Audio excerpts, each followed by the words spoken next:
ନାଥ ସାଙ୍ଗମାନେ, ଏଇଟା କ'ଣ କହିଲ? ଏଇଟା କୋଉ ଫଳ ଜାଣିଛନ୍ତି? ମୁଁ ଜାଣିଛି, ଏଇଟା ହେଉଛି ମହାକାଳ ଫଳ। ଆଜିକା ଡେଟ୍ରେ ଲୋକମାନେ ଯେମିତି ଦେଖିବାକୁ ସେମିତି ସେ ନୁହନ୍ତି। ଉପରେ ପୁରା ସାଧା ସିଧା, ପୁରା ଭିତରେ ଏଇ ଫଳ ଟାଇପ୍ର, ଭିତରଟା ପୁରା କଳା ଅଙ୍ଗାର।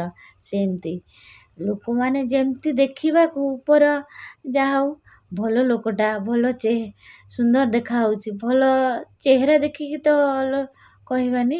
ଇଏ ସେମିତି ଉପରଟା କେତେ ଲାଲ ଟଟ ହେଇ କେତେ ସୁନ୍ଦର ଦେଖିଲା ବେଳୁ, ଭିତରେ ପୋଡ଼ା ଅଙ୍ଗାର। ସେମିତି ଆଜିକାଲି ଲୋକ ଏଇଭଳି ଏଇ ଫଳ ଭଳି, ଫଳର ଯେମିତି ଉପରଟା ଚିକଣ, ଲୋକମାନେ ସାଧା ସିଧା ଚିକଣ ଦେଖିଲା ବେଳୁ ତାଙ୍କ ମନ ଭିତରେ ଏତେ ଗନ୍ଧା ଆଉ ଏତେ କଦର୍ଯ୍ୟ ତମେ ଭାବି ପାରିବନି।